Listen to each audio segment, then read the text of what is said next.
Hey everyone, welcome to Neil Talks. My name's Neil and it's time to talk Fallout. And man, sometimes your wishes just come true, don't they? You know, when what's maybe your favorite video game franchise, it gets announced that they're turning it into a TV series. Your first instinct is really mixed because you love the idea, but man, would it suck if they screw it up. And let's face it, the history of turning video games into movies, into TV, isn't a wildly successful one. And yet, there have been some really positive examples to the contrary recently. I'm thinking The Last of Us, I'm thinking of Arcane. Even though these successes happen, they're by no means guaranteed. And yet here we are. And the first two episodes of this series have been everything that I could have hoped for. First and foremost, they've nailed the vibe of the game. That's what matters most to me, because the game has such a distinct style. It has such a distinct feel and such a huge wealth of world building lore behind it. And the creators of the show have been so faithful to that, and that they're using all of it. It feels the design on screen is so faithful to the games, and it's just lovely. It just feels like the fans of the game are being respected. And that's all we're asking for. The other beauty of the Fallout universe is that it's a universe. It's not about a single character. It's not about a singular location. Every game is at a new time and a new location with a new lone wanderer, and we're getting that again. Now Lucy is our lone wanderer, and we've also been introduced to these other seemingly important characters: the Ghoul, Maximus, Wilzig, who has already died but has, escaped from the Enclave with something important in his head. And now Lucy's tasked with not just tracking down her father, but also taking Wilzig's head to Moldaver to gain an audience, basically. And what's that all going to turn into? What I'm loving about this show is it doesn't feel like it's an 8-episode one-off. It feels like there's so much more potential here. We have the benefit of a world already being created, and there's so much that we can explore here. Couldn't you just see this running for seasons and seasons and developing a really loyal, hardcore fan base?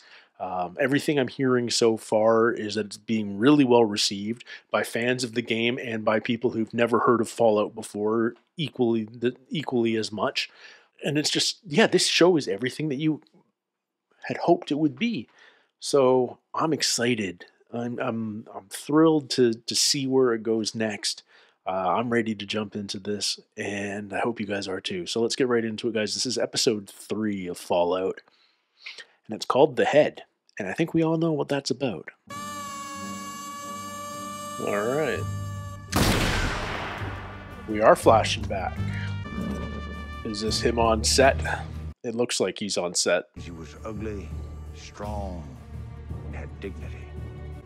I'll give you 2 out of 3 on that front. Do I really have to kill him? Cuts? They want to see that even a good man as yourself can be driven so far. I understand that, but that's sometimes. not really my thing. It's just you, your gun, and your personal code, bringing order to the wild, wild west. Is this him meeting his wife? You gonna save any of that grape taffy for the rest of us? It's lavender. Tastes like someone touching you for the first time.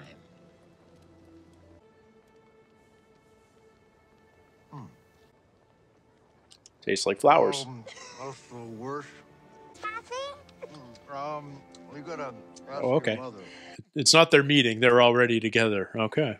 Costume change for you, Mr. Howard. They even made it in your color. Let's see if it fits. Well, successfully decapitated.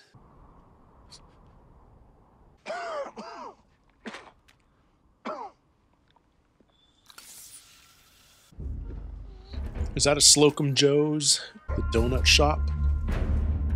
Or is that just a Boston area franchise from Fallout 4? Oh, I love that they have fun with that opening a logo every time.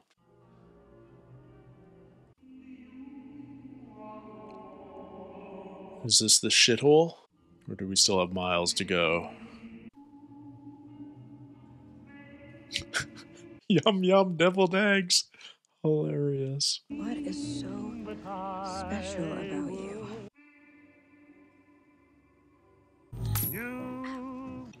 To keep you extra safe. Oh, fun. Up the nostril. This is Nightitis. My squire, he fell in battle. He died with honor. Copy that. We'll get you a replacement, Squire. Right away. No. I can fix it. Could you do it for 4?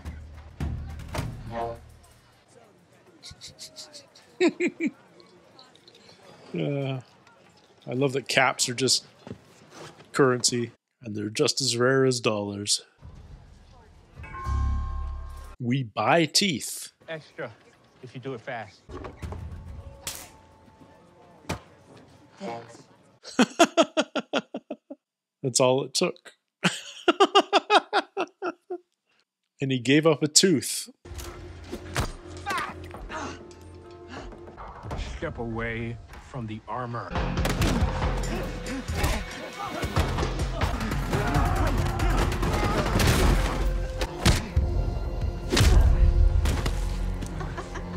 Just like that, he's lost his armor?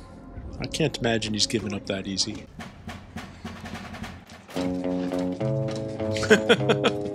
I do my best to hide this low-down feeling.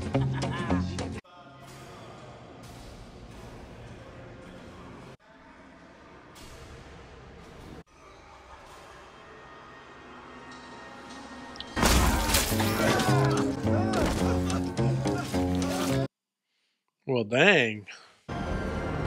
Oh.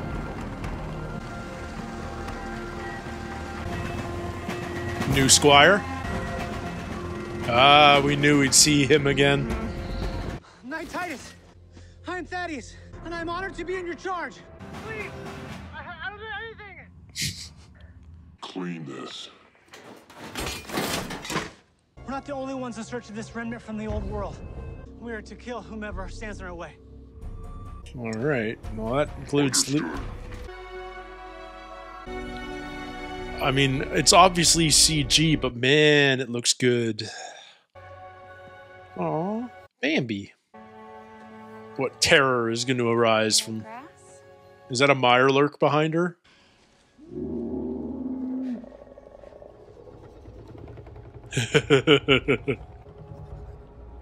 In the water. Mirelurks, they're giant mutant crabs, or something else.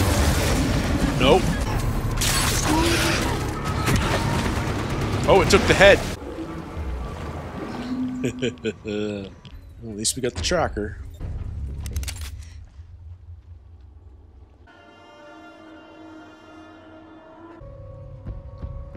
Hello again. Okie dokie. Oh no, they're deviled eggs. Gopa got it, huh? You okay? I'm being reassigned. It's not a big deal. Poor Chet. You could have gotten us all killed. A single bad decision that put everyone at risk. 31 as well. Thank goodness they're unscathed. But you could have destroyed the last vestiges of civilization. Punish me with a demotion, I guess. Are you aware that at every job you've been assigned to, your performance review has been lax enthusiasm? No, but that sounds accurate. I'm just glad to hear that we punish people down here for breaking the rules. We've got a job for you after all. Break your fucking head open! So they got the raiders captured. Wow, they caught some of them. It might not be an apple tree. I think it's dead. It's not a... I will find you. Fuck! Oh! Oh! If we find the ghoul, we find the target. Great idea, sir. By allowing the ghoul to live, you've made it possible to trace the target. Yes, right. I know that. Well done, sir. This way. Glory awaits!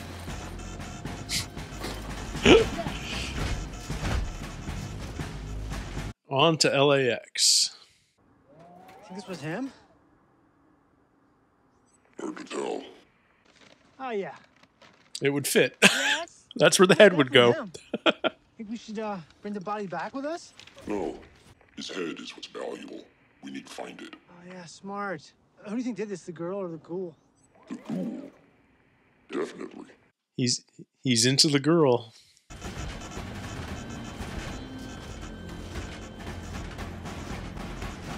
I love the tone of this show. It just captures the game so perfectly. Stop, please. Holy crap. Whatever you want. He's going fishing. Stop. Torture is wrong. Torturing a person don't do shit. I personally noticed a decided uptick. Ew. Well, I ain't torturing you, sweetheart. I'm using you as bait. Yep. Here comes a gulper.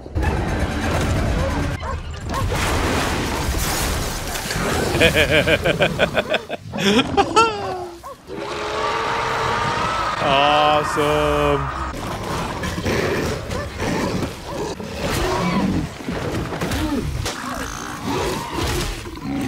Oh.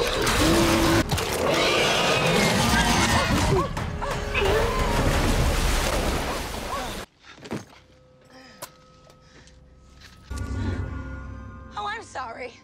I should have just let you use me as bait in a poison river.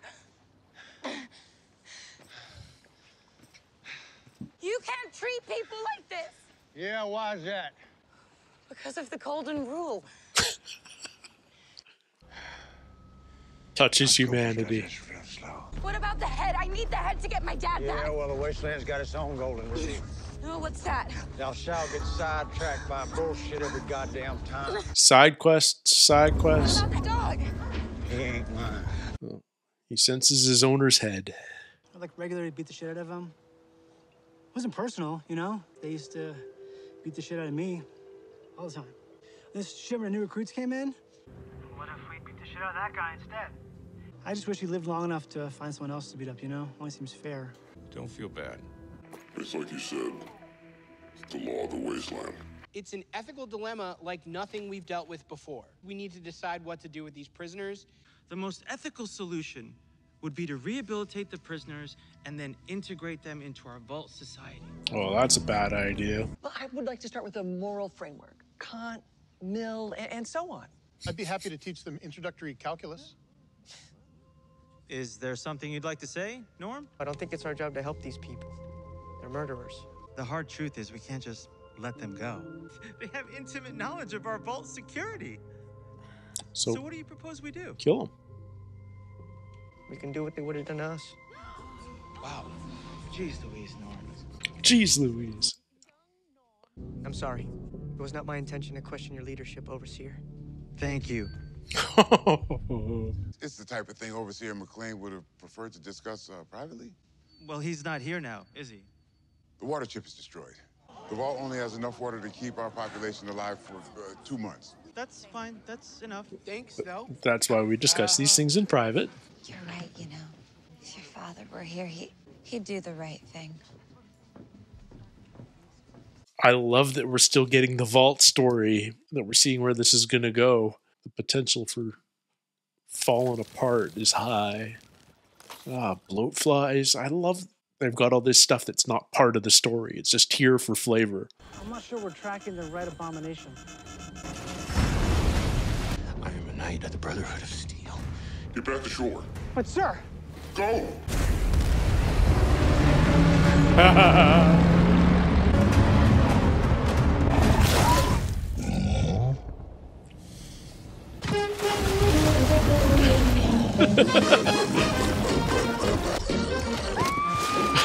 Oh no!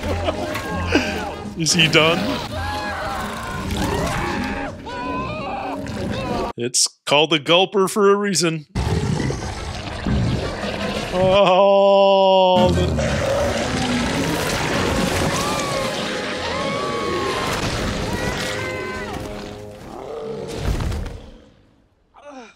oh, we pulled them inside out. Did the head come out? It's her boot. The head. I need water. Please.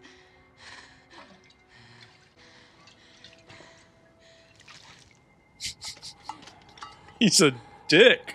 And he was such a good husband and father. Oh, we're right back at the studio. Does he remember or care? Water, water everywhere, and not a drop to drink. Is that what happened to you? Radiation? Something like that.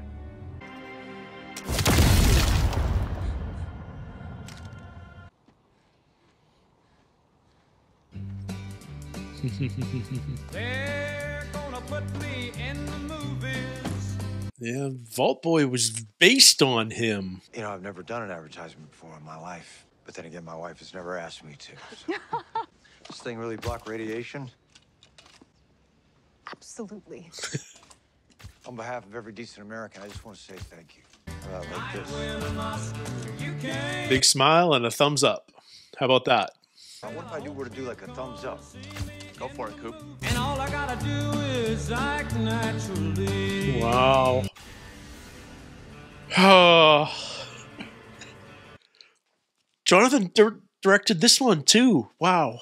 I love the little touches on this show that they didn't have to do at all, but they did.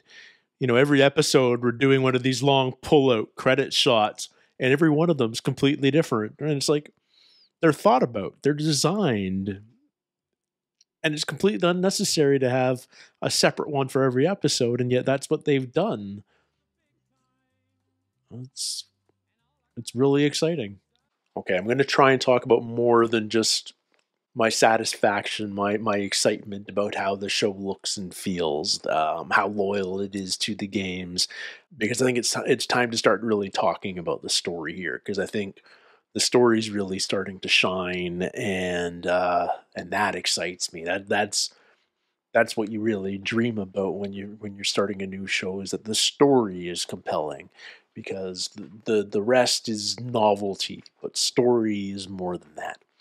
And let's talk about this story, because it's freaking cool. And what I find really, really interesting is the game notoriously is a single person's view.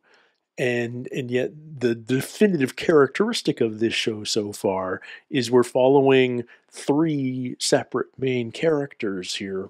And there isn't a good guy and a bad guy. They have competing aims for sure, but they certainly aren't necessarily heroic.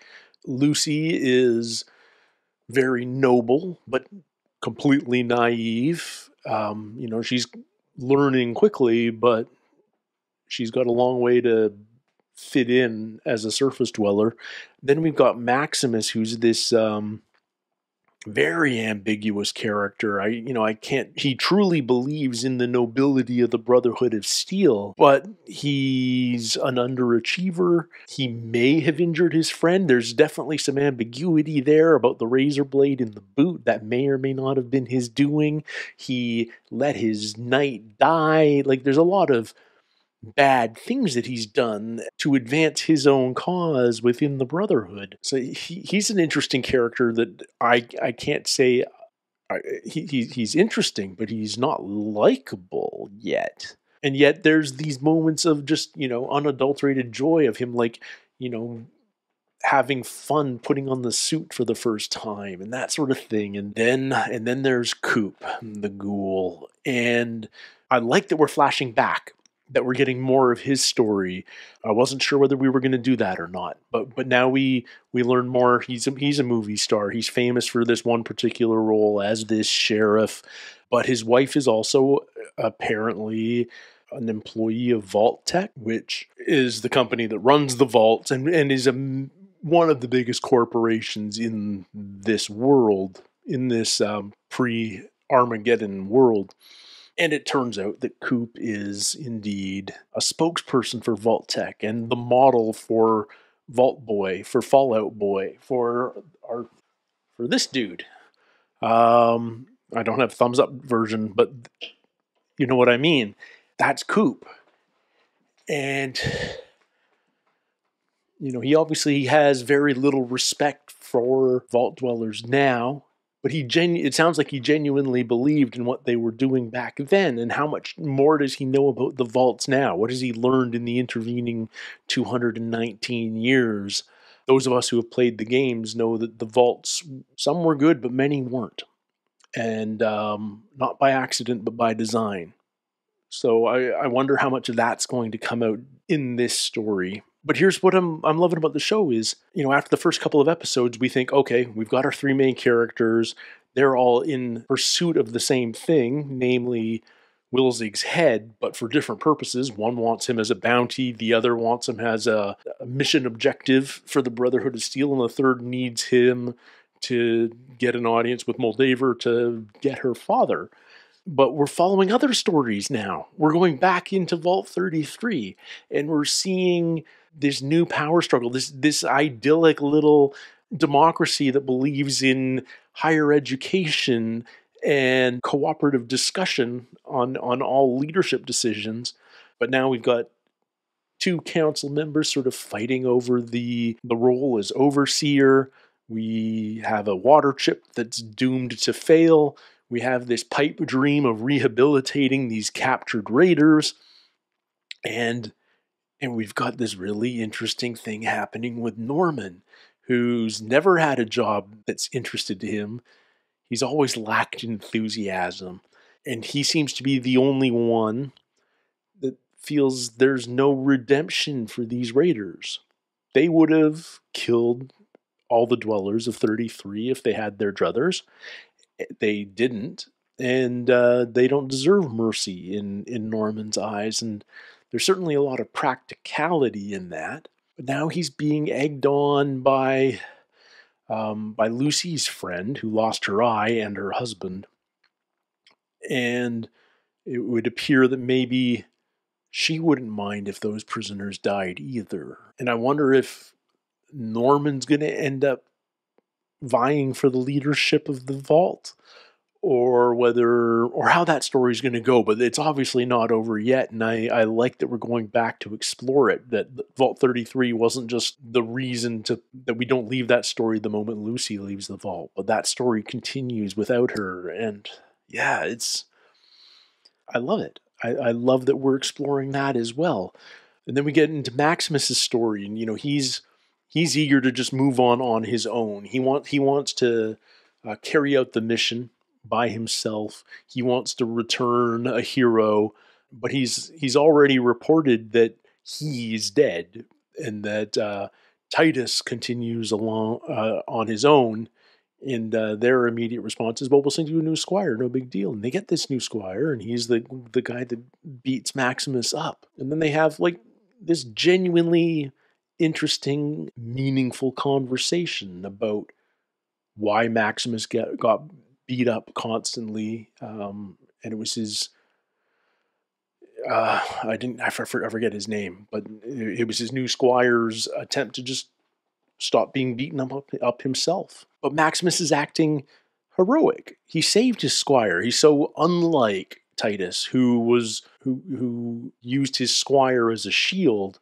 But Maximus is choosing to protect his squire and save his squire instead of letting the Gulper go at it. He went in there and saved his assistant, and he's being that hero. It's interesting stuff. But I think I'm, as much as Lucy is the most likable character, I think the most interesting one to me is certainly Coop, because he seemed like such a good family man prior to the bombs dropping, working with his daughter, helping out his wife, happy, loving, and yet an actor. And, obviously a lot happens to a man in 219 years, and it's a whole, the vampire genre was created to explore that whole thing. What does eternal life do to a personality, to a psyche? What happens to people when they live forever, when the idea of growing old doesn't weigh on your mind? What do you do? How do you value life? And, ghouls in the Fallout world have very long lives. They've been drastically affected by the radiation. And what has that done to Coop? What's he seen? What's he had to do in the last 219 years to survive and find his place? He's certainly cool. He's this bounty hunter. He's a gunslinger, but he's an asshole too, isn't he? He's willing to use Lucy as bait. Yeah, I'm really curious to see where this all goes, and I can't wait for the next episode. And I'm having so much fun with this series. So thank you guys so much for hanging out, and keep an eye out for the next episode. We'll get it up, my reaction up as quickly as possible. So until then, everybody, take care, stay healthy, and we'll see you soon. Cheers.